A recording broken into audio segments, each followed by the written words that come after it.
His brother was also kind of a bad dude too. I mean, and it was kind of the greater good to let it go. But in this situation, there's no good with Negan. Right. All there is are victims of this dude who led these people to do these horrible things. There's nothing but just countless victims involved in this. Right, including Daryl himself. I mean, yeah, including Daryl himself, especially Maggie. Yeah, oh, sure. I saw you. You think I'm crazy? I watched you do this. It's just, and it makes you get in the way. And I can only imagine how emotionally it is for people who, when they have gone through trials, and they see these people and they're like, well, I have a life now. I built a life and I have family and stuff. And you have to say to yourself, but whoa. So did the victims that you killed. Yeah. How are you supposed to forget that? When I thought so, after all that, they decide, okay, they kind of have like the little Council of Rick thing that's going on, where they're like, okay, we've got to go find, they got to find who's responsible for, because I guess for Justin, like they need to find what's going on, and so they all kind of get together, and that's when Jerry mentions the whole thing about, is this a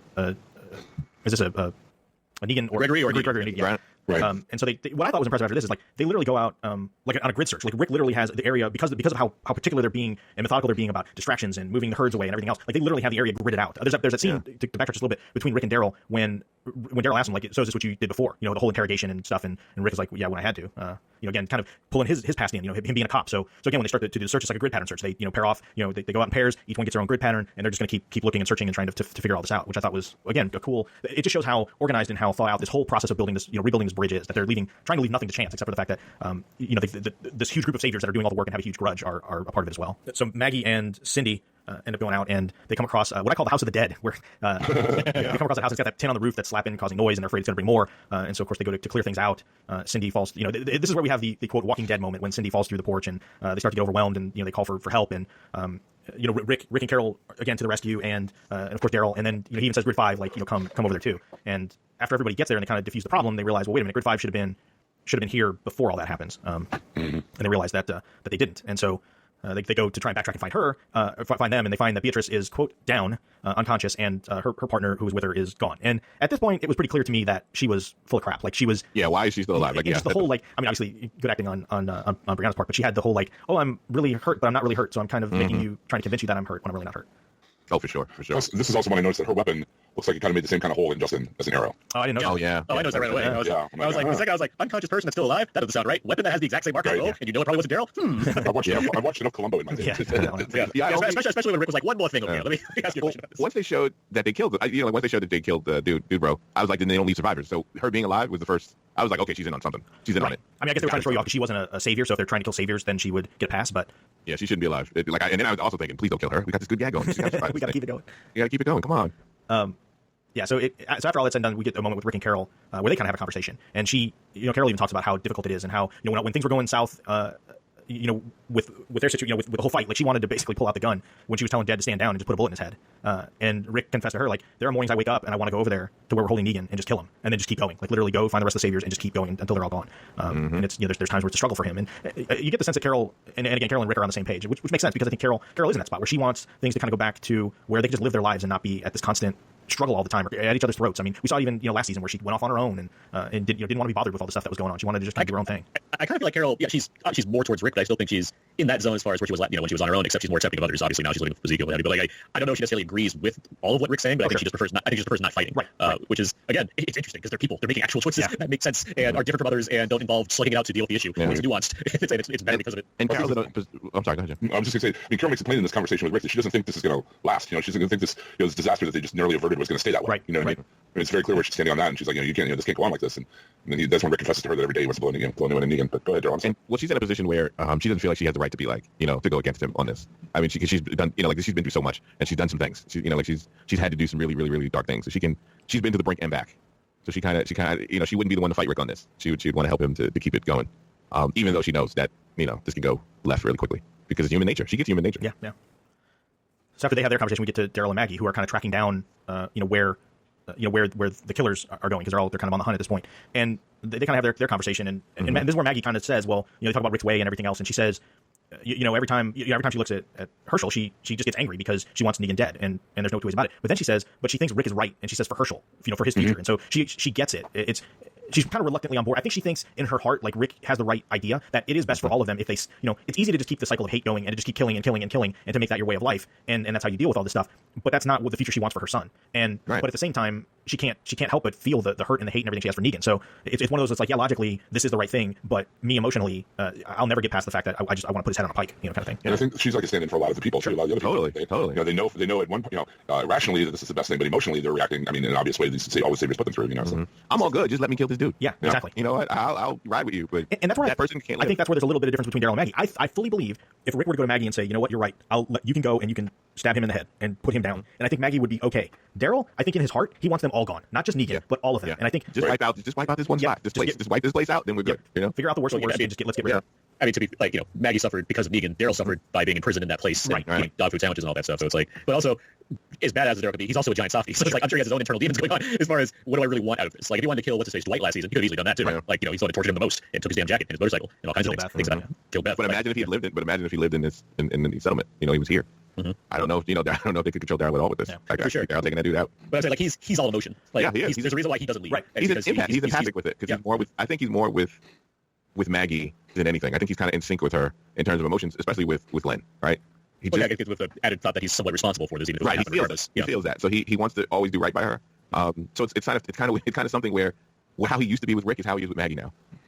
Yeah, that's fair. Relationship. I think it's kind of morphed that into how he is with Maggie. I mean, you see it, right? You see the way he defers to her. Because Maggie's more season 2 Rick right now. Like, it's like he feels like he has, like he feels this genuine kind of thing where her lead. He wants to follow her lead. It's something to see the differences in relationships now, right? Yeah, it comes with having a show around for 9 years where actors have inhabited these characters and just basic development of characters. Because Carol is taking Daryl's spot. She's his hand. She is his right hand, and Michonne, she just leveled up to leader. She's in her own place, she's thinking far ahead than all of them right now. Like, remember where Carol was like getting kicked out of the group because she was too extreme? That's where she used to be. Right? She used to be, she burned those people that we all cared about so much. She burned them. Them. Girlfriend of what's his face? Tyrese. I did it because I had to. And I won't say sorry. Another guy, I can't tell you the names, I swear. It's like Greggy and Bobby. I don't know what the That's another reason why she can kind of let stuff go, because she's done some horrible things. She's done things that you can't be forgiven for, but so she can. That's another way that she can stand down, I think. We should talk about Jadis. Yeah, that's yes. Oh yeah. Speaking of the terrible things that are trying to make up for. So she's back at the heap and finds a little box that has a walkie-talkie with tied to a certain frequency, and we find out that I was wrong last week. You guys were right that it was a helicopter and not an airplane. I don't know why I thought it was an airplane, but it was a helicopter. Well, they've been foreshadowing this helicopter forever. Sure. I know they definitely have. And so she gets on the walkie and she starts talking to him, and the guy on the other side asks about an A or a B, and she said, look, I don't want to do that anymore. I just want out. And the person on the other one says, well, I think, what does he say? You need to give me an A or yeah. And I'll. Something interesting that I read, and this is one of the good things about me buying the episodes on Amazon as they come out, that the container that she had Rick in back when she had Rick as a prisoner was marked with a big A, and I went back and checked it, and it was. Yeah, I remember we pointed out because we thought it was like a reference to the episode A from the Terminus episode. Right. But instead it has some other meaning. Whoa. Yeah. And I'm assuming what they mean is like alpha, like an alpha, right? Like that's what I'm getting. I'm assuming it's something like someone that's a leader, or like a warrior, or someone that's more capable compared to like a servant, or a lesser than, or a whatever. Like what were the saviors things? What were their thing? The people that wore like sweatpants, versus like they all seem to have their own. I know sure. But I agree with you. Like, he's not a worker ant. He's a right. And so she has that conversation, and Gabriel followed her, and he's like, "Who are you talking to? What do you what's going on?" And she basically says, "Look, we would give them people for supplies. Like I was trying to look out for my people, and this is how we survived. Is we gave them people for whatever reason it is, and they gave us stuff." And she makes it. She wants Gabriel to come with her, and she talks about there being a better place, and she makes it sound like this place is like paradise, and that they have everything, and it's super secure, and almost kind of like like the governor's place to some extent. Which is interesting because if you read the comics, it could be one of two places. Right. By the way, Daryl, this was a together here that you missed. Yeah. She says, there's another place we can go far from here, but if we go together, we can get there. So I was still so sober. I was like, it took you this long. One drink. Then he's ready to fall asleep. Yeah. I was like, come on. But and Jadis tells him like you can't tell anybody. Like you can't tell anybody. And Gabriel's like, look, I can't do that. No, I can't come with you, and I have to tell Rick, which was a mistake for him to say that. He's way too pushy in this whole thing. Like he's you've discovered somebody like this and they're trying to be secretive. Your first thought should be, let me ask you the same question 14 times over and over again. He's like, ease into this a bit more. Yeah. And he's like, I gotta tell. So she basically responds to that by knocking him out with the butt of her pistol. How do you see that not happening? Yeah. I guess he really felt. I mean, Gabriel was a little naive about things. I guess he felt because of the moment they shared and this budding relationship that it would buy him. Buddy, I've been there.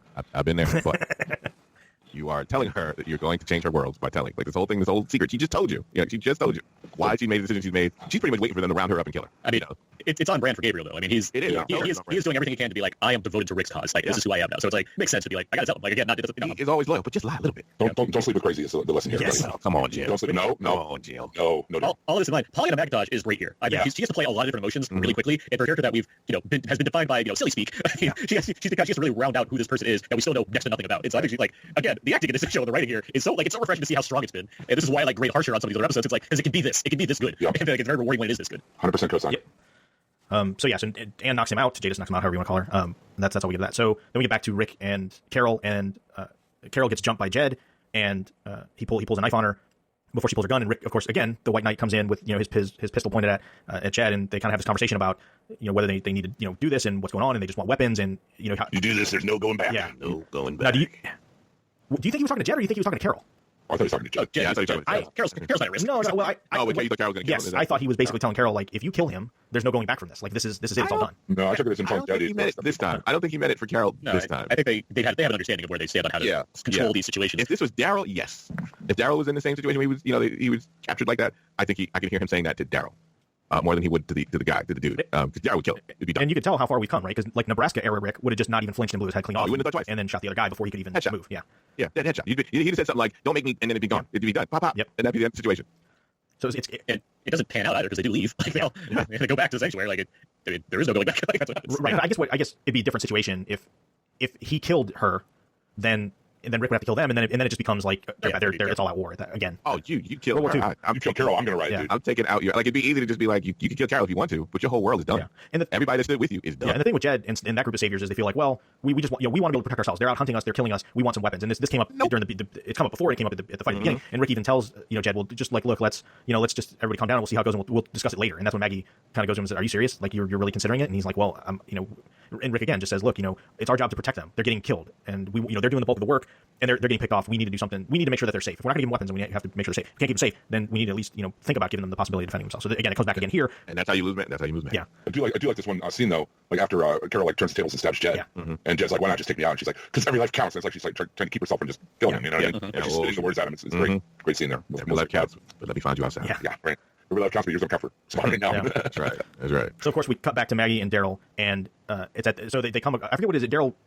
He finds the arrow, and at that point he knows who the killers are, and they trace it back. Maggie even says, "Yeah, I think this is where they used to live before." So they're back at the school, and of course, surprise to no one. I guess I wasn't expecting Cindy to Cindy? yeah, but obviously, this was kind of a no-brainer. So anyway, she's a no-brainer. But I have to say though, this was my favorite scene of the entire episode. This was pretty incredible. So we come across Beatrice and Cindy and a couple other Oceansiders, and they have, and I'm not sure this character's name, but she's one of the she's one of the Right. Gotcha. One of the saviors. They have her on the ground, and they're gonna kill her, and she's begging for her life. And they try and talk the Oceansiders off the ledge. They're like, no, you can't, do this. And I forget which one says Rick's rules aren't the only rules. It was what's her name? The woman from the Oceanside, the girl from Cindy? Yeah, Cindy. It was Cindy. This actress, I wish I could find her name. Cindy Park. Sydney Park. Yeah. Cindy Park. She convinced me. She really did some really great acting in the scene. Like I felt every single emotion that she was trying to get out of it. Talking about her story to this person, telling both of them, Daryl and Maggie, who had a decision in their head, like we're gonna shut it down. Like they just had that thing. I don't want to deal with this thing with Rick. I don't want to have another fight about this with Rick. We're gonna shut this down, right? But no, like this is usually in any show where it's like, no, this is wrong. You can't do this. Stop, right? But the thing that really turned the pivot for that for me anyway was when Cindy's like to Maggie says, "You showed us the way. You showed us the way. Yeah, when you hung Gregory, you showed us the way." And I'm like, "Oh." Yeah, and set a precedent, set a precedent. It wasn't like she was just saying, "I'm bloodthirsty." No, it's about me being blood. No, it isn't. They're not even going after everybody in that camp. But for the ones that did the things they did. It's like they're the Nazi hunters going into South America in the 50s, going after Nazi war criminals kind of thing. To keep the peace, some people can't be allowed to be, in peace. Some sins can't be forgiven. Some sins cannot be forgiven. There has to be a price. And she makes a point of saying, well, they killed, it was Simon, and he came in and they took everything. We had a garden, things were great. Then they killed not just the men, they killed the women, children, and even then Maggie and Daryl are kind of like, okay, you're kind of leaning me that direction, and she's like, no. Simon would have killed me. The age of her brother? Yeah, she said Simon would have killed me if I didn't do it. I was just, basically saving my own skin. And then she's like, tell them, what you said when you killed my brother. And at that point, I think that's when Daryl and Maggie are like, oh, so she's not just some innocent victim or just trying to save her own skin. She enjoyed this shit. No exception. Yeah. I'm out. That's like if you say if I didn't do it, I'd have been killed too. If they had said she cried as she did. Yeah, or questioned Simon, or questioned it, or shook as she put, she didn't in her face. She did not want to pull this trigger. She said no exceptions and was smiling. That was the thing. Or even tried to say to her when they went to peacetime, "I am so sorry for what I did to your brother." Something. Yeah. But to just pretend it's all, And there's some good editing here too, because it's like they cut back to Daryl and Maggie at the right parts to capture the right change of. You could see in every cut the tide turning, like their decision making process going to 180. And once they hear that, that's it. They turn around and walk away. Yeah, I'm like, F you, Rick, and your rules. I totally was a kid. I believed in what Rick was doing, but in that moment, she had me going, round up everybody you need to round up who did these crimes. Yeah. And they even said it's over. I mean, they even said this is the last one. Right. Yeah. They said this was it. when they just turn it, because they don't say anything. No. It's so effectively shot to kind of convey everything you need to know about the situation. Like the show's done a great job of like whether or not, I mean, obviously we're speaking about a lack of morals in an anarchic time, so it's it's easier to be a little more flexible on something like this in the case of a TV show. But like the show does a good job of justifying it within its own fantasy realm that it's built up, and it's so effective because of that. It's a hard thing to kind of accept to a point, but it's understandable given the logic of the show, and that says plenty about a show that's operating on the right foot if you can make that clear without making the characters unlikable because of it. And I need Samuel Jackson coming out of the door going, and I hope they burn him. I was ready. I was so ready. Yep. But that was a great way to end the episode. Like Maggie's like, nope, I want Negan, and they're just walking down the road. Yeah. And it made it made it believable as to why they would start to think this way. Like to me, this is more natural than what we got at the end of season 8. Like seeing this is a conflict. Yeah, and you get it, right? Like totally. This is because all of it was done under Negan's direction. Like she killed him, she killed her brother, and Simon did what he did. But again, hearing that story just reemphasizes how evil Negan was and the evil he perpetrated on everyone around him, and what he encouraged and expected these people to do. And it to me it solidified their argument. It made it believable why there's going to be, I'm assuming, some conflict. I mean, I obviously saw some previews for next week, and sometimes it's hard to tell because creative editing and clever dialogue choices and things like that sometimes overplay what's going on. But everything that's been building up, it'd be very strange if there wasn't conflict. Sure. Next week, it all worked out. I'm so glad I found that ice cream truck and I brought us all together. We found a whole truck of Hostess pies, everybody. Everything's going to be great. And here's a Twinkie for you, Jed. And here's a Twinkie for you. And it ends with just everybody just eating. Then Carl's Force Ghost starts playing Kumbaya. Yeah. He starts around. playing the guitar, walking around, singing. Lincoln and Darth Vader are both there. They stand side by side. It's it's only Vader in the version for sure. You gotta have it. That's Sebastian Shaw. You gotta have it that way. And Rick and everybody hugging and Ewok dancing arms. but yeah, so I think another stellar episode. But before we give our Buster ratings, a word from our sponsor. DCBService.com is our sponsor and has been since the inception of the show. Friends, Romans, countrymen, lovers, and other brothers from other mothers. Holiday seasons are coming up. That means Christmas and your Hanukkah and your Kwanzaa and Ramadan and all the other great stuff that you want to give, gift-giving season coming up. If you're looking for gifts for people who are of nerdy persuasion or into pop culture in any way, then by all means, head over to DCBService.com because they have the selection, they have the prices, and they have great people that will give you great service as opposed to dealing with some giant, nameless, big box conglomerate owned by a billionaire on Amazon. One of the coolest things I'm looking at right now for Walking Dead fans, we've got Michonne's leather sling bag replica. It's an actual sling bag. It looks just like Michonne's on the show. It's really gorgeous. It's got like leather inlays and stuff. It's in two-tone, just like hers. If you want to get your Michonne cosplay on, or you just want to feel like a katana-wielding badass, then by all means grab that. It's 12-inch by 14-inch long, and it's 4.5 feet tall, 4.5 feet wide, and it's 20% off. And the shipping date is at the end of the month, so if you get it now, you'll be able to get it well in time for Christmas. It's 20% off. But they have all kinds of stuff at DC Service, not just graphic novels. If you want to catch up on the Walking Dead graphic novels, it's a great and economical way to do so there. But they also have collectibles, they have clothing, they have action figures, they have gaming supplies if you're into gaming like I am. And they always have specials, and they always have discounts 20, 30, 40, even 50% off sometimes. Well, right now, all DC and Marvel hardcovers and trade papers are 50% off. So, if you caught some Infinity War over the summer, or Daredevil just had a season 3 premiere, whatever, you want to catch up on the graphic novels of those, and 50% off, you're not going to beat that on Amazon or anywhere else. If you're a fan of the Batman, they are re-releasing Batman animated series figures. I'm looking right now at the Scarecrow, Two-Face, and the Grey Ghost. Those are all going for 30% off. So normally $28, now going $19.04. Shuri from Black Panther is getting her own series on Marvel, which is awesome because she's a great character. And that is 40% off. The standard is retail price is $40, and DCB Service has it for $239. So again, if you're looking for graphic novels, comics, even bundles of comics and graphic novels, statues, action figures, cool pop culture and geeky clothing, collectibles, gaming supplies, any of that good stuff, DCB Service has you covered. Or their sister sites in stock trades. You can go to either and get incredible deals on incredible stuff. You can literally spend hours just looking through their specials and their bundles, let alone the regular things. And everything is marked down on the site. So by all means, check out DCB Service, and we thank them for their continued support of the Walking Dead TV podcast. I just picked up book 15 hardcover for Walking Dead, and I'm very happy about that. Sweet. Well, cool. All right. So now it's time for our Buster ratings. And so, Aaron, since you've been away for a little bit, I'll let you go first. Sure. It's hard to deny, or hard to think of any things that put me down on this episode, and it's been a while since I think I've given this high a rating. But I think I 5 Busters. I really like this episode. I was so pumped after watching it. It's so refreshing to see the actors getting a chance to do a lot with the characters they've been playing for such a long time, seeing them have varying philosophies that aren't necessarily wrong or right, but just at a place where we need to talk about things, and we're letting them have those conversations, see where they go. There is some zombie action stuff here, so yay for that as well. It's good. It allows for some cool moments. I really like the story that's being set up here, the world that's being developed to this new future that Rick has come up with. I'm all in right now on this show. I don't want it to stop being this good, and I'm gonna be really annoyed if it does. But for what it is right now, yeah, I'm at a 5. I think this episode was great. Daryl? I also got to give it a 5 out of 5. I totally love this episode. I took my thunder. It was just that good. I mean, it really set up all of the different sides of this, and it totally makes sense that this would be, this conflict would come to a head because it has to. They have to deal with this. And there's no evil in this. There's no evil guy on these. They all have very good reasons why.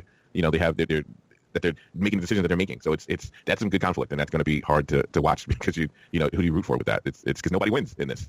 If anybody gets killed or in this situation, nobody wins in this. So it's going to be something. Jim?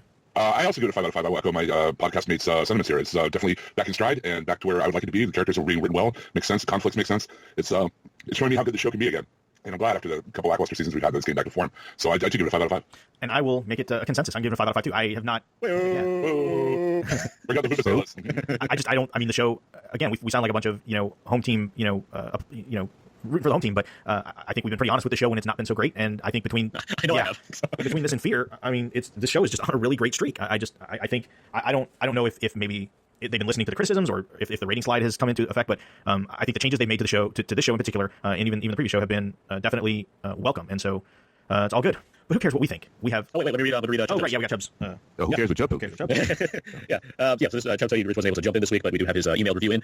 He's pulling Aaron, as I'm sure you guys like to call it. He writes, Walking Dead, Season 9, Episode 3, Warning Signs. This is a great episode. This season has really put The Walking Dead back on the map for me. Angela Kang has done a great job on Season 9 so far, but she's also doing the Lord's work by cleaning up the Seasons 7 and 8 somewhat with things like Jada's backstory, or now showing what a real conflict between the Saviors and everyone else is like. No grandstanding bull shirt drug out for a season. I hope it stays this way. I must agree with Maggie. We tried Rick's way and it worked for a while, but it seems like it's time to set the world straight. Condemning those that not only carried out Negan in time to start work, but also enjoyed it. On par with taking Nazi war criminals to trial for their atrocities.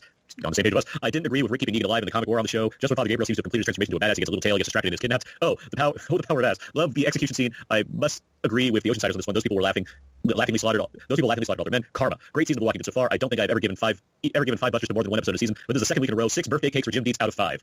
P.S. Is it just me, or did that voice on the other end of Jadis' walkie sound just like Mark Hamill? I didn't get that. I didn't get that either. I think he had some time to think that for a reason. Chubb enjoys the herbal remedies. Yes, he does. Just leave it at that. It opens up his third eye. There you go. That's a good way to put it. Yeah. But now that you know what we think, you can hear what we have on our great Facebook group and what those folks have to say. Jim, would you like to read what the people have spoken to us? Why, sure, I would love to. The Walking Dead TV podcast is the name of the Facebook group. Please join. We'd love to have you there. Not only can you sound off on the episodes as all these members have, but you can also listen to Aaron's erudite reviews. You can read them. They're linked there at WeLiveEntertainment.com for each episode of The Walking Dead as we go along, and they're well worth reading. So please do so, and you can find links right there. Just join the Facebook group. We'll get you right on there. I do my best to get them up before midnight my time. Sometimes it's a little later. So. Well, you get what you pay for, right? And as we know, the internet destroys things the day after. That's how it works, I believe. So you got right. It's a tapes Mission Impossible. It just turns to smoke. Yeah. Brent Jones sounded off first. 4.5 wasted tomatoes out of 5. I'd walked away and allowed a rat to die too, but I'd go to Rick next instead of going behind his back for Negan. I thought it'd be Dwight who was picking them off, but I fully support the revenge actions. If I were Rick, I would tell the Saviors, those of you who are on board, step over here. Those who aren't, you're free to go. You are just not welcome around these parts anymore, and send them in the direction of the herd. And I'm kind of with Mike Jones on the ratings deal. Advertising Rick's final 2 episodes is dumb to me. The suspense is gone. I agree, Brent. I agree wholeheartedly. Susan Monk chimed in. 3 emotionally manipulative family montages out of 5. I will feel bad for Michonne because Rick and Michonne are too cute together. Don't think the Midnight Murder Club is a good idea, but I'm pretty sure it's going to lead to Rick's death. Hashtag Rick together drinking game count was 0. I think someone correct me if I missed it. I think Jadis only had the only together this week, Susan, so you're good. Yeah. Mike Jones chimed in. 4 shady junk dealers out of 5. Each week has been better than the last. Not sure what 2 episodes to go for Rick, how that will shake out. Waiting for the whispers and the helicopter story that keeps popping up. I don't believe a second Negan will get killed, but that's something that could get Rick killed. Katie Levesque writes in 3.5 out of 5 vengeful Oceansiders. Well, the tomatoes really got smashed and all progress on we could do it together. Went out the window in this episode. Enjoyed the family fun day montage. Carol and Rick working the grid and Jadis duplicity. Maggie and Daryl are headed towards some dictatorship confrontation. It is kind of annoying they keep telling us it is Rick's last. These are Rick's last episodes. Looking forward to what they come. Johnny Store wrote in 6. I knew Annie or Jadis was always a B on my arm out of 5. The line Rick says to Gabriel to keep an eye on Anne. I laughed. Hey, stop group. Let's have a conversation. What is the storyline has been bouncing around to a lot of different people like this, and it's been this good, like season 3 or 4 maybe. But this is working way better, but not as good if that Justin actor stayed on. Oh well. I like how it was Oceanside killing all the Saviors that killed their community. Everyone was thinking it's a new bad coming taking people. Even Dwight, I heard it's a theory, but damn, I don't think anyone saw that coming. WTF is up with the helicopter people. They trade people for supplies. Where are they? That is far away, but they have helicopters running around still. This is why I'm more interested right now. Yeah, Rick dies. I'll still watch it if it stays like this. Finally. And Mike Jones had tried to never trust a chick who lives in a trash heap. Okay. Karen Shee wrote in 5 out of 5 triple tomatoes. I just finished the episode and my jaw's still on the floor. I love how much ground it covered. It started off light hopeful, and I smiled all throughout Rick, Michonne, and Judith's family day out. Then things got so dark in all aspects of the term. I loved Anne. She's back to Jadis, and Carol and Rick's night scenes, bringing back horror elements to the show. But as the episode concluded, I went, I don't know just how I feel about this dark turn with regards to Maggie and Daryl just walking away from Eret and the Oceansiders. I can't explain why I care for a rat, but I like that the show is putting in this gray space. That it acknowledges how every action has its consequences. Great episode. Mary Turkaki wrote in 4.25 when life hands you tomatoes, make a metaphor out of 5. Another solid episode yet again. Love that it was Oceanside taking out the Saviors. If any group is justified to do so, I think they are, more than our main gang even. I didn't expect Maggie and Daryl to walk away, but it was a great shot. I'm sad that we're only 2 episodes away from losing Rick, but with so many of the cast and good material at last to work with, I'm not as worried as I was a few months ago. And P.S. Happy birthday, Jim Deeds. Thank you, Mary. Robert Nigro, 4.5 open revolts out of 5. A lot of this episode surprised me, and that's praise. I can't wait to see, that's hot praise. I can't wait to see where the Jadis and the helicopter take Father Gabriel. I have a super obvious guest. I was surprised that the Oceansiders are picking out the Saviors. I thought it might have been Dwight, but that makes sense. And maybe we thought the Maggie Daryl revolt against Rick keeping Negan alive wasn't simmering all this time, but we see that it's been always in the background. A solid episode with plenty of surprises and plot turns. I saw a recap that, like Aaron's called the series retooled, and I think that's the case for now. Richard Chopper Cherry Charrington, the Marathon Man himself, writes in 4.75. All the signs, see what I did there, pointing to the Oceansiders picking off the Saviors out of 5. Love this week's episode. Walking Dead definitely got its mojo back for the season. Looking forward to the build-up to see how Rick departs the show. Okay, and for Yukiyoshi Sawada, I need to have You wrote commandments down, it looks like. He's quite prolific, Aaron. That's why I had to have a little bit of beverage before I tackled his review. 5 murderers out of 5. Yo, I'm back. 1. Okay, Justin was a jerk who was lazy pick fights with 10-year-olds and lost, but a lot more people deserve to die for worse. Justin, we give you mercy. 2. I agree the Saviors should not have guns, but considering the circumstances, melees would be acceptable or armed escorts. 2. Oh, sorry. To and from the bridge at the very least. 3. Other than Aaron, are any Alexandrians working the bridge? I mean, what are they doing that Rick can't spare a few? 4. And first, DJ. DJ is a nobody who cares if he excuses you. He's no one. Second, I'm sorry, his shorthand is a little out of my league sometimes. Second, just because you're suspected once doesn't mean you should just run away. 5, shot in the dark to copter crew either from the Commonwealth or remnants of the government. 6, Jed DJ guys. Ambushing and holding knives to people's throats is not why you're giving. Is why we're not giving you guns. It's called probation, and your community is in on it. I mean, come on. 7, ladies, I get it. They killed your men and boys, but avenging them is doing nothing but continuing the cycle of hate. Gregory was a different case. He had way too many chances to abuse them. Most of the saviors deserve a second chance. 8, the last words Cindy makes Era say are no exceptions, which are the words she says before killing Cindy's little brother. These are the words Negan says to Maggie before finishing killing Glenn. And 9, Maggie, you letting them kill a rat is your doing. You had a chance to be an example of moving forward, but you allowed this murder, which makes you and Daryl accountable. You holding this grudge makes you no different than when the saviors who too don't want to try. You're a bad leader and you don't deserve the name Ree. Widow Green, Kampai. And those some harsh words there. Yeah, he's always very vocal. Very emotional. Yeah, he really gets into it. I appreciate his passion there. But like I said, the name of the Facebook group, The Walking Dead TV Podcast. And if you'd like to join us, you can leave your best ratings and we will read them on the show, as is our want. Agreed. Thank you, Jim. Thank you to all the listeners. And if you don't do the Facebooks, you can always send us an email at wdtv@hhwlod.com, and we will gladly read your email on the air if you so choose. If you just want to send us a note and say hi, we'll be glad to read that as well. So thanks, everybody, for continuing. I have a little giveaway action real quick, if I can. My good friend, Miss Trixie. If you look up on Facebook, there's a page, Miss Trixie's Quilty Pleasures. And you'll see a lot of cool stuff she makes. She made a quilt with the silhouette of the girl from Night of the Living Dead and all different colors. She makes prints, all kinds of horror-themed stuff. Really cool stuff. She is going to be giving away, if you go to the site, if you go to the page on Facebook right now, and if you like the page, so all you got to do is go to Facebook and like her page, then you will be put in a drawing to win this awesome Michonne overstuffed throw pillow that she's made. She's taken art from the actual comic, screened it onto fabric with a few colors, I think red and some blue-gray shading, a little bit of purple here and there, and it's all Michonne art direct from the comic. Some of Michonne's really great action shots directly from the book. A nice addition to anyone's home decor, I would think. And you get it totally for free if you win this contest. All you have to do is go like her page. That's Miss Trixie, TRIXIE''S, Quilty, not guilty, Quilty Pleasures. And while you're there, take a look at all the other stuff she has. A lot of really cool horror-themed stuff there. Some Cthulhu stuff, some Harry Potter stuff. She does some really cool silkscreen prints of photos from old horror Hollywood, like Frankenstein, the Bride of Frankenstein and stuff. Very iconic stuff. Really cool. She does a lot of the horror conventions. She was just at Horror Realm. She was at the 50th anniversary at Evans City of the Night of the Living Dead recently, selling her stuff there. But all you have to do is go to her Facebook site or her Facebook page and like it. Like the page. That's all you got to do. Take you like 30 seconds tops. And you will be in the running to win the cool Michonne pillow that you can see on her site. If you just scroll down a little bit, you'll see the picture of the really cool Michonne throw pillow. It's like a $25 value. So definitely do that. Check that out. Miss Trixie's Quilty Pleasures. Cool. Excellent. Always take advantage of the free stuff when you can. Absolutely. It's really sweet. I wish I could win it, but I'm not eligible. We're all ineligible, but that's okay. No. But yeah, thanks everybody for listening and participating. If you want to catch more of me, there's been a little Marvel Netflix news to coincide with Daredevil Season 3, so I'm hoping Daryl and I'm going to try and get the other guys, as many as can, to record something maybe this weekend to put on another It's All Connected, which you can find at hhwled.com. So that would be fantastic. Mr. Newworth, where can people hear, find, read, see all your stuff? In addition to all the writing I do about The Walking Dead over at Leave Entertainment, Leave Entertainment is also the site where I provide all my movie reviews. I have my written reviews every week. You can find all those there. You can also find everything I do over at thecodeiszeek.com. All my writing and podcasts are there. Speaking of podcasts, I co-host Out Now with Aaron A. with my friend A. We talk about new movie releases on a weekly basis. We just talked about Halloween, which should be dropping this week. A lot of fun conversation there. And it's October, which means that we do all these special bonus horror episodes as well. So we've had a lot of really cool horror-themed bonus shows to go to this month. Jim, you were on one. You were on our Dark Man commentary track, in fact. It was awesome. We also did a commentary track for the original Halloween, if you're going to be back to watch that after the new one. So. Yeah, we did. Yeah, for sure. And it's your birthday, Jim. Don't talk about your favorite movie, Escape from New York, which we also did a commentary track for. So yeah, we got a lot of commentaries, a lot of fun bonus episodes, and a lot of fun content about new releases on a weekly basis. Out now today on iTunes, Spotify, where you can find podcasts. Mr. Dietz? Well, you can catch me on Nothing's On with Mr. Taylor at the Taylor Network podcast on a weekly basis. I did take last week off, but I'm usually there every week. Docking your pay. Yeah, take it out of my imaginary paycheck. Yeah. But every week we talk about the latest in TV and news, TV and movie news, all the new shows that we're covering. We'll do a lot of reviews. Next week, I binged all of Daredevil season 2 already, so I'm sure we'll be talking about that. The latest episode just went up yesterday. If you are a fan of Dungeons & Dragons and role-playing gaming, check out oldmagicgaming.com. There we have 2 podcasts, the Crown of Queens and the Great Old Ones. We take actual play RPG, where we actually play the game, go back and put soundtrack to it, sound effects, kind of making board of theater of the mind like a radio play type situation, and it's really cool and fun to listen to. We got a lot of great feedback and a lot of fans from it. We're also going to be hosting a fundraiser for Extra Life on November 10th. We're going to do an 8-hour gaming marathon live on twitch.tv, on our twitch.tv channel, to raise money for Extra Life, which is a great charity, which the money goes to children's hospitals all over the country, the Children's Miracle Hospital Network, including Children's Hospital here in Pittsburgh, which my own son has gone to. So Extra Life on November 10th. If you can donate, that's great. Go to extra-life.org and look for Old Magic Gaming. If you can make a donation, we really appreciate it. And tune in on twitch.tv for all the gaming fun. 8 hours of the Old Magic Gaming All-Stars doing what we do. Excellent. Mr. Taylor? Yeah, you can join us if you want to hear Russ really go in on some Batman comic books. You could check us out at Gotham by Geeks and see all that. Hear him talk about all those comics that he likes to read and his Mondo pages that he buys, those Mondo prints that he likes to shop for. You can also check out a bunch of other podcasts that are on the network as well. Like go check yourself.